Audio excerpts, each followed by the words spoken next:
Welcome back to Context Coaching Podcast. We are blessed to be joined today by Jay Flores, assistant basketball coach at the University of Montana, Sacramento legend. Finally got him pinned down and on the pod. Jay Flo, thanks for being here today. Thanks for having me, Climo.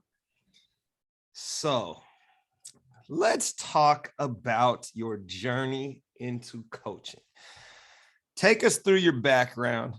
How did you end up not in Montana? We'll get to that point, but being on the other side of the coach-athlete dynamic to begin with. Well, I think, like you said, I grew up in Sacramento. I went to Jesuit high school, and then I went to Sonoma State as a walk-on there my freshman year. And I've listened to a lot of your podcasts, listened to one with Kevin Christensen and Pat Fiscaldo. And, I know Coach Fiscaldo mentioned me leaving, and I had, he's been awesome about all that, so I ended up leaving Sonoma.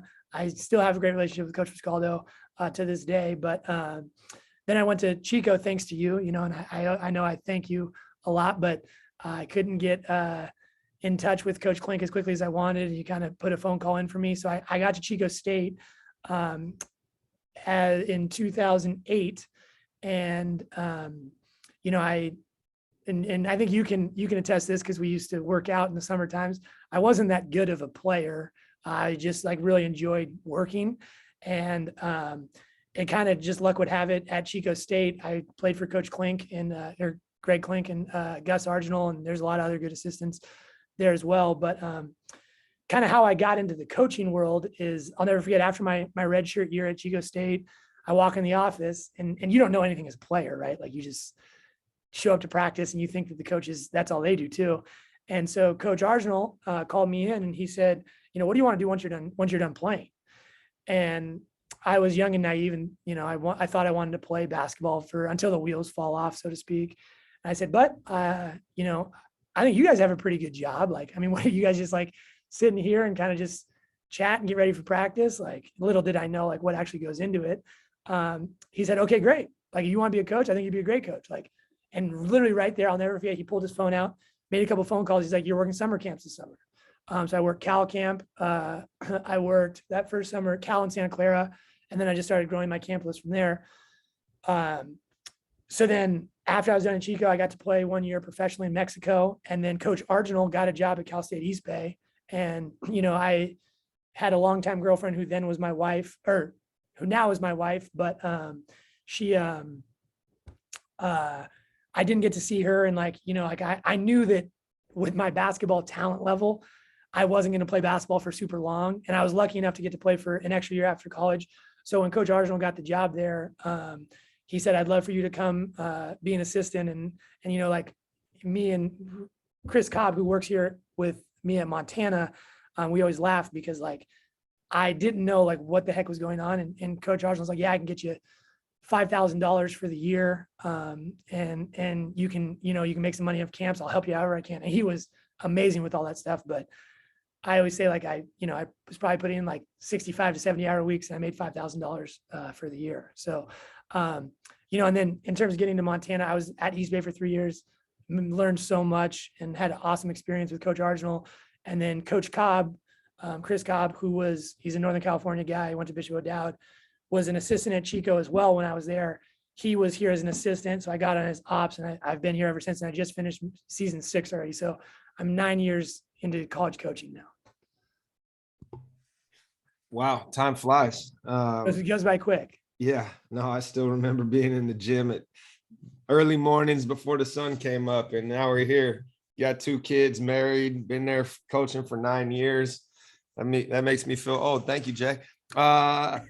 Here's an interesting thing that you probably haven't thought about until this moment.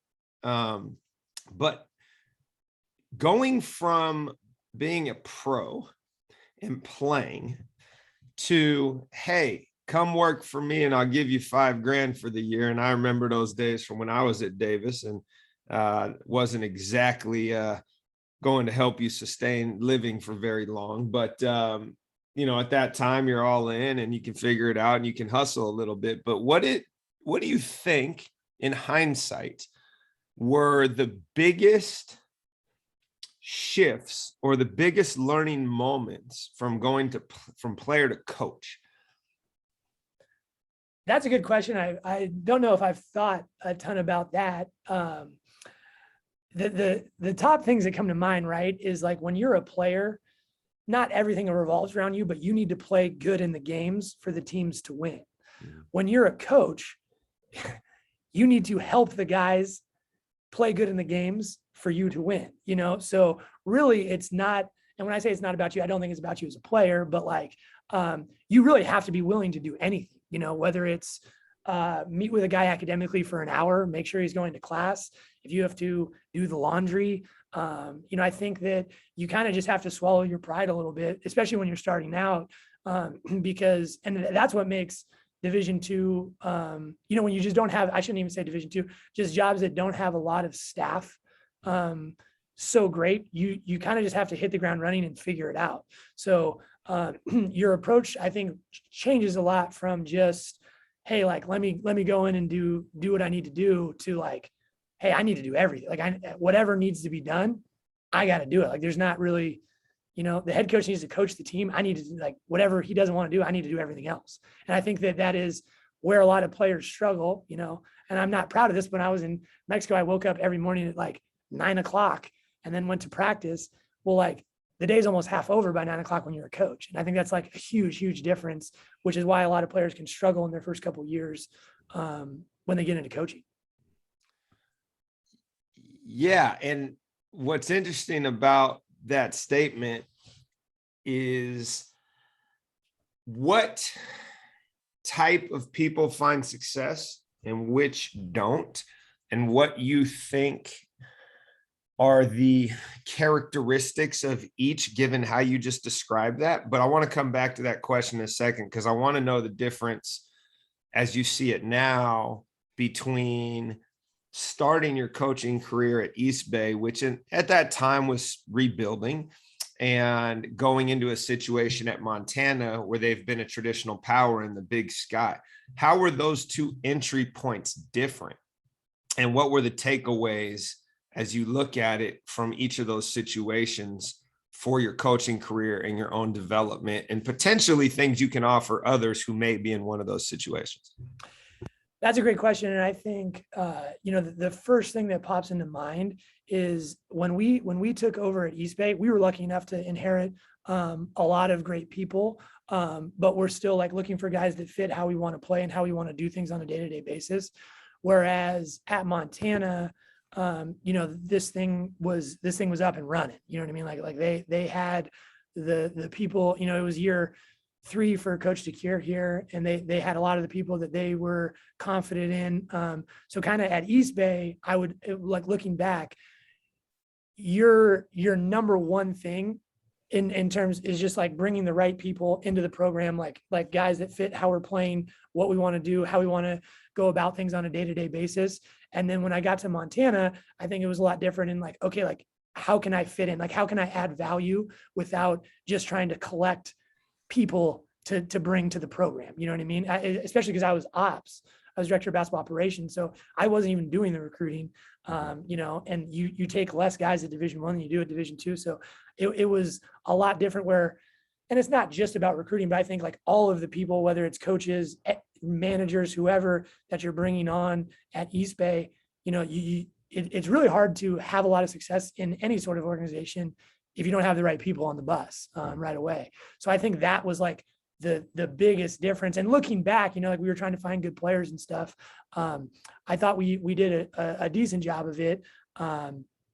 But it's just so much different because your focus is like, we got to get some guys here, When you say you were the ops guy, how would you describe the difference between the role of a director of basketball operations and the role of, say, general assistant?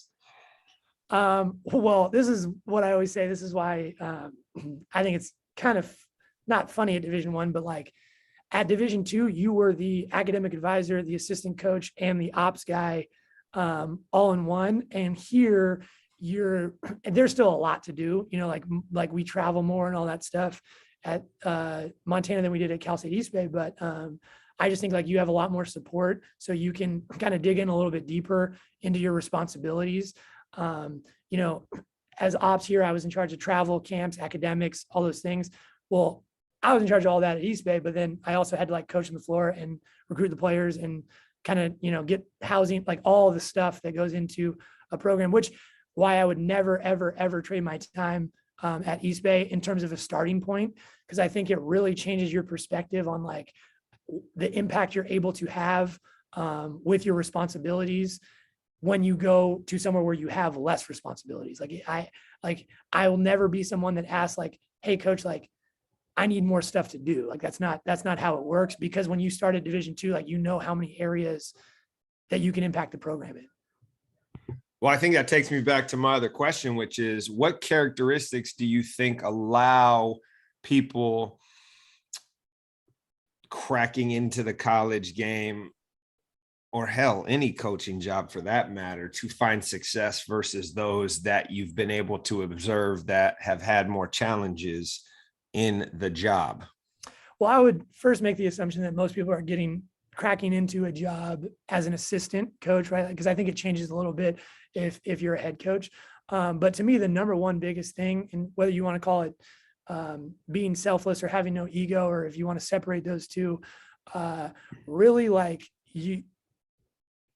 I always say like one of my strengths is I'm like very realistic. I'm not like Xing O'ing people to death right now. I don't even hold a clipboard during the game. You know what I mean? And I think that when you can kind of just like approach the thing like, hey, where does the guy I'm working for or girl I'm working for need the most help? Like, where can I add the most value? Whether maybe it is like sweeping the floor before a practice. Cause at East Bay, we practiced at 6:30 in the morning my first year. And I would get there at 5:30 to like wet mop the floor before practice started. And like, if that's one thing our head coach didn't have to think about, Coach Arjun could focus on coaching the team. I always say it, and I mean it, until you get into coaching, you don't know how little basketball you actually deal with until you start doing it. You know what I mean? Like I thought before I got into coaching that I was going to like be this big time, be in the gym with the guys all the time. Well, like there's some guys that like don't even need to get in the gym. Like you just need to make sure that they're like turning their homework in. So I think that's kind of the biggest thing, is just the people that are able to have success. I think you kind of got to go into this thing with no ego if you want to be a part of like a winning program. And like, I shouldn't even say that, but just like have an impact in a positive way is like, you gotta be willing to do whatever. It's funny that you mention how little basketball you actually get to do as a coach. And Rich and I were talking the other day on our follow-up episode, and I actually tried to push him into a corner and give me a percentage. And he said about 15% of the job is basketball. The other 85%. He's the head coach. Correct. He's the head coach. Yeah. So in that sense, how would you describe that? And what would you say are the things that people getting into the profession often don't realize go along with it that have nothing to do with basketball? Yeah. If I had to put a percentage on as an assistant coach, like you get in the gym with the guys during the season, but the NCAA limits out of season how much you're able to spend with the guys in the gym. I would say that's like the most basketball piece of what I do. Now, when you're trying to get better and improve, like there's times that you see drills or look up stuff, or, you read about stuff and you try to bring it to your head coach, but at the end of the day, he's got to want to implement it basketball wise. So I would agree with Coach Awitz that, 15% for a head coach, we're less than 10% in terms of like what I'm doing. Academics is a huge piece. Now, obviously I take that back, because scouting during the year takes a lot of time, and that's basketball related, but like recruiting is like building relationships. Like it's not necessarily like you're like Xing and O'ing people, or like even figuring out how to run practice or all that stuff. But I do think that it would be, the main responsibilities to go into it out of the off season. Number one is academics. I'm very proud to say that Coach DeCure in his 8 years here has 100% graduation rate. So we put a lot of time into that. Once you get in the off season, like you start to deal more with camps. Recruiting is obviously the biggest thing. But then like there's other stuff like, I'm in charge of like housing and like guys getting their applications in and all that here. And like when, we're bringing in 4 freshmen next year. So like to get them all dialed in on that, like there's a lot of stuff that takes time away. And then, like one thing you don't even talk about is just like meeting with the players and stuff, like trying to get them on the right course, like understand like what our head coach is asking them to do and all that stuff. So yeah, in terms of like actual time spent on the floor, like game planning or all that, it's not a lot of time. Yeah, that's a great answer. And I totally agree with identifying some of those pieces, especially for young coaches as they jump into this. And often you think it's going to be about X's and O's, when in reality, it's about program management. And the basketball piece is such a small component that, it's good for people to be aware of where those other responsibilities lie. What would you say, Jay, if you had to reflect from a standpoint of culture, and you look at your time at East Bay, you look at your time at Montana, you talk to your buddies that are coaching other places, what would you say is the best thing that you do that is so important to creating the culture that you want, that it will always be part of any program that you go to, right? So you came from East Bay to Montana. Did you bring anything with you that was like, hey, this will move the needle here for us in regards to culture? And the same thing, anything you've been exposed to there at Montana? I think it's kind of the same. I've been lucky enough to work and play for like a lot of great leaders. And to me, just the biggest thing that I would say here at Montana, and I thought Coach Arginal did it at East Bay too, was, and it sounds like kind of corny, but like you just like love and care for the guys. And how do you do that? Well, you spend time with them. A lot of it is like communication is the biggest way to help them understand, like in terms of culture of like, if as a leader of the program, Travis or Coach Shakira and Coach Arginal both have the way they want to run the program. And I feel like in both instances, I have like a pretty good understanding of it. So to me, the way that like you fight for the culture is like you're reinforcing all the things that they want to have happen and that are important to them.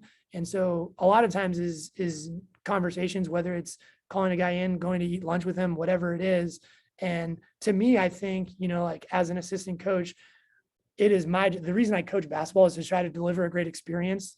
I had an unbelievable experience at Chico State playing for Greg Klink. And I literally got into coaching to try to be able to build relationships like I had with my teammates and coaches at Chico, and deliver the same type of experience that he delivered to my teammates and I while I was there. Well, the more conversations you can have, the more time you spend with the guys. And I'm not saying like we're like the best in the country at doing it, but I do think that we put a lot of pride into it. And we had a couple guys that, it's March, the guys are going in the portal, you get a couple guys transferring, and all of them are able to come in and have like normal grown adult discussions of like, hey, like I appreciate everything you did, but I'm looking for something different. And I think that's a result of like us loving them. It's not a perfect fit every time, unfortunately. You have a vision of what you want when you recruit a player, what you want, the type of experience you want them to have. Well, when you have a strong culture, even if they're not necessarily getting what they want, there's no like that, like they understand that you still love and care about them, So I think that's a big thing, that if I ever am lucky enough to run my own program, I want to be able to know that the guys, in terms of the culture, know that like we love and care about them. Now, I mean, if anyone knows, right? Like sometimes it's tough love. Sometimes looking at somebody in the face, be like, hey man, like that's not how this is going to go, but when you spend time with them and care about them, I think that they're able to take feedback the majority of the time. What would you say gets in the way of building that experience that you had as a player? That's a good question. Man, you caught me off guard with that one. And I'm still, I like to think young in the coaching world, to me, and I'm not saying things are changing, but I think that there's a lot of, the truth will set you free, right? Like if you are somewhere where, whether it's people in the program, your teammates, people at home, like people that are in your ear, are not telling you things that are right or correct, then your perspective is a powerful thing. You know what I mean?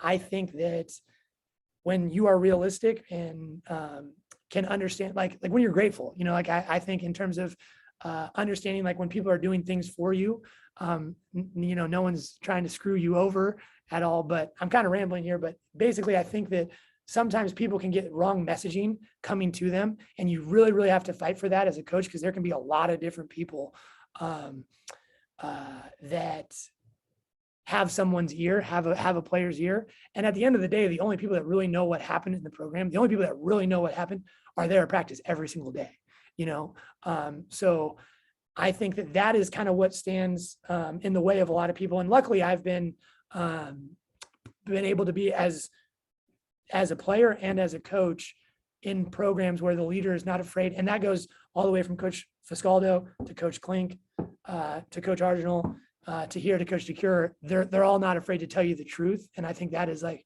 a really, really important thing. Yeah, let's press in on that a little bit in regards to the idea of outside distractions and noise. And Christensen wrote about it in his book, obviously, which you've read, but how important would you say it is to clearly and directly clarify people's roles, both current and aspirational, in regard to shutting down some of that outside noise, or at least the impact it has on your team, not just your athletes, but your coaching staff as well?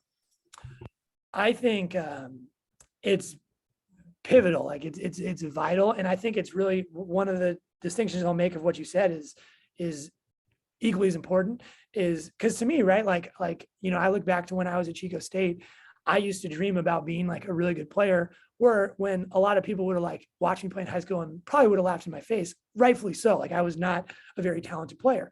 So I think part of what you said of like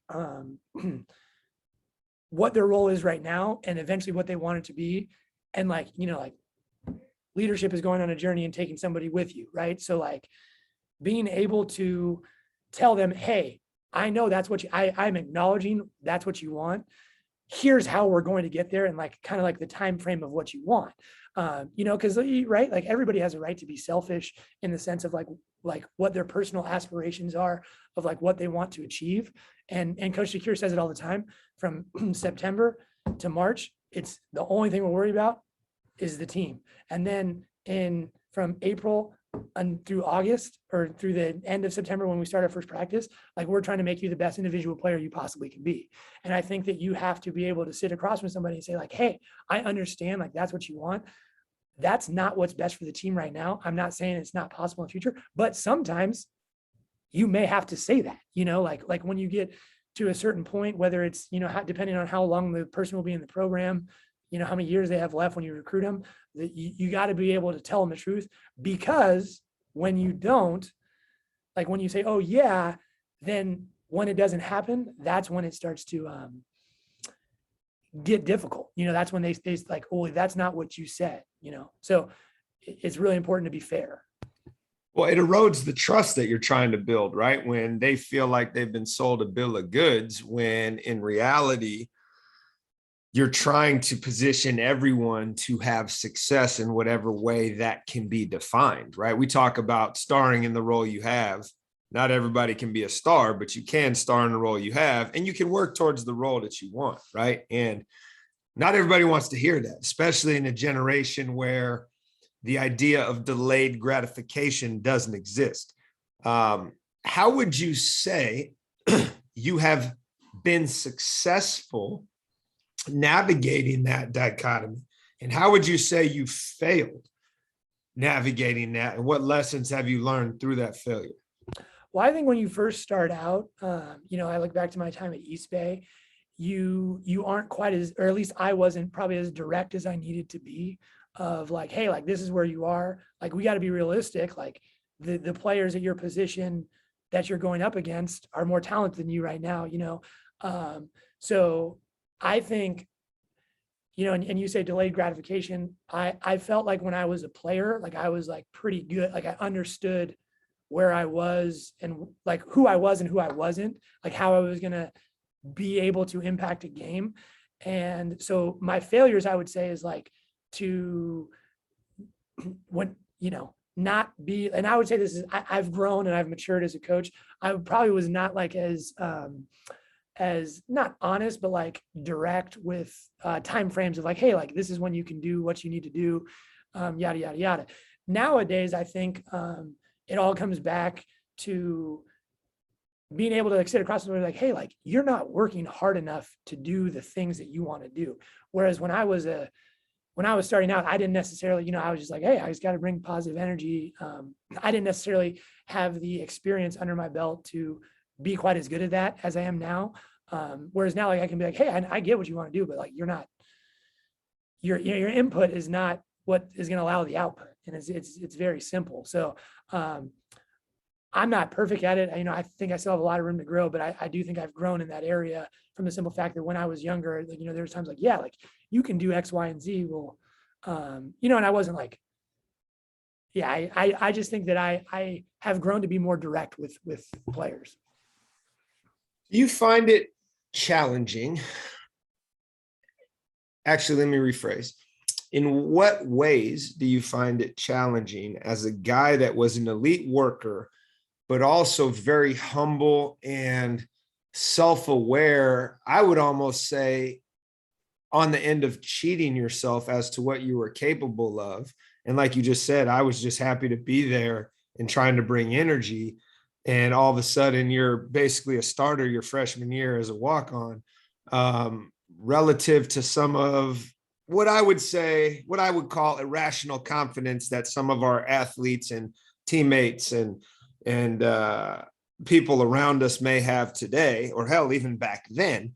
What challenges would you say you have to navigate knowing where you are on that spectrum of kind of being on this side of the polarity and having to deal with people on the other side where you're just like, dude, you're delusional? It's funny you say that because obviously there's no one more important in a coach's life than a coach's wife. And so, luckily my wife was a good player at Chico State as well. So I'll come home and she kind of gets it. And, I'll, you vent about the day or whatever, of like things that happen. And she'll always, like she does it numerous times a year, where she kind of checks me. She's like, I'm not sure the guys will ever care and, love the program quite to the extent that you did when you were a player. And it's always good for like a third party to be like, hey, like what you're talking about, of like where I was like, man, I literally thought when I was at Chico State, I felt like I was Nolan Smith at Duke University. Like you couldn't separate it, almost like to a fault, like where like looking back to being like, man, like I was really into it, which allowed me to, have the bit of success that I had. But it is, in terms of the hurdles, it is really hard because a lot of times, and when we go back and forth as a staff talking about it, it's hard to move the needle a ton in terms of care factor. You try to connect the guys to the program and to each other and all that. But like, if I am a bit like, if in my life I'm like laissez-faire about a lot of things, then to like really get like passionate about the program, like you're saying, where it's like, hey, like I got to work, I got to do it.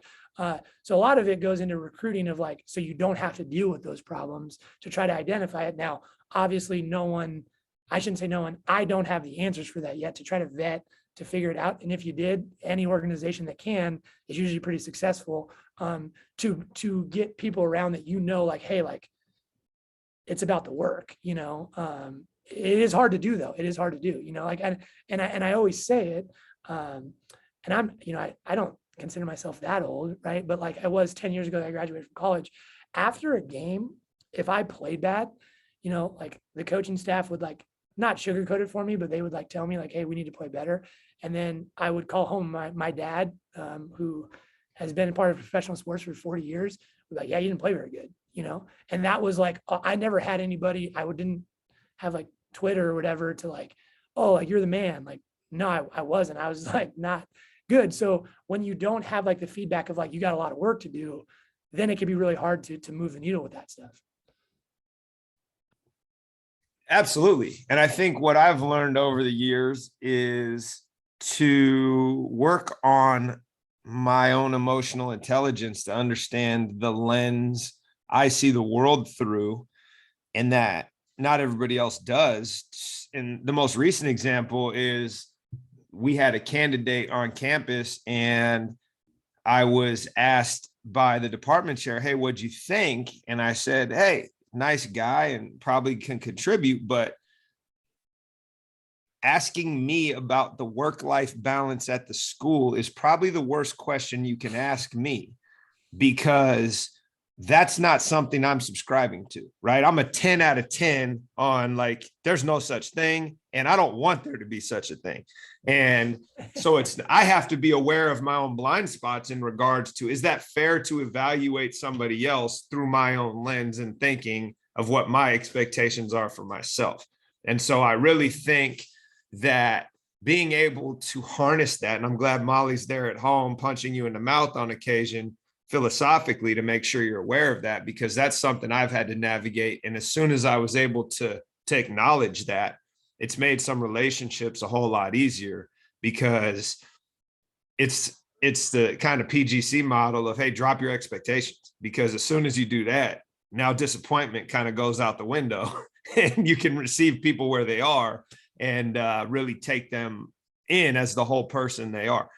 Pivoting on that, and it's funny the way in which you just described your experience at Chico. And I would say this to anybody about you, is you are a basketball junkie in the purest sense. So I don't even know if you've ever watched another sport. But what I would like to know is either other coaches, programs, or not, basketball, football, whatever. I'm not sure what the predominant sport in Montana is per se, but what have you learned watching other coaches and programs that you've been able to steal and apply to your approach?